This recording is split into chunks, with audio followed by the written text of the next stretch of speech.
Hey mom, today I spent time in a mall that appeared ordinary but ended up sharpening how I understand resource allocation in real physical terms. In this context, resource allocation means how scarce inputs, land, raw materials, capital, financing capacity, and attention are distributed by decision makers to maximize return while minimizing risk. A mall is a finished expression of those choices.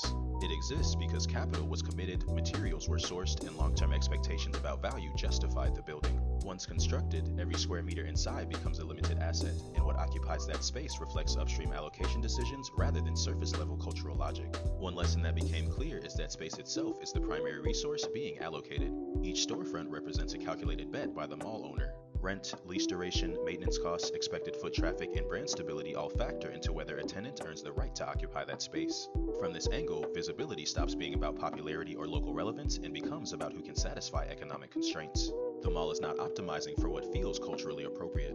It's optimizing for predictable performance. That explains why certain brands appear repeatedly across cities and countries. They're selected not because they resonate everywhere, but because they consistently meet the financial and operational requirements that make allocation decisions easier. Another perspective came from noticing how often proven systems are imported rather than developed locally.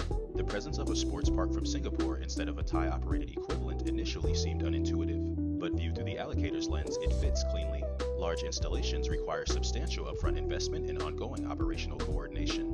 When that much capital is at stake, decision makers favor concepts with a clear track record, standardized processes, and known outcomes.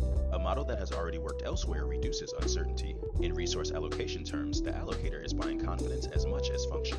This reveals something about how ideas move across borders. Replication compresses decision-making. A proven system allows managers to justify their choice internally, forecast revenue with more certainty, and defend the decision if results fall short. Local alternatives may exist, but unless they're packaged with equivalent proof, clarity, and predictability, they carry more perceived risk. The mall made visible how often capital flows toward what is legible rather than what is locally intuitive. That pattern isn't about preference. It's about risk management under constraint. This experience reframed how I think about opportunity more generally. It's tempting to assume that good ideas naturally find space, but space is rarely neutral.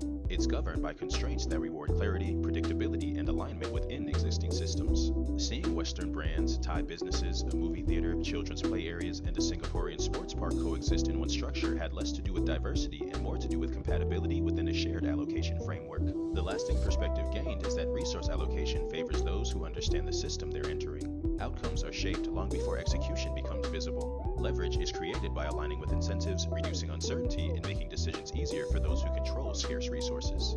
The mall made that dynamic concrete, and it's a lens that now feels transferable to far more than retail. I ate some Vietnamese noodles with coconut water, and that was it for my day. Okay, love you. Bye.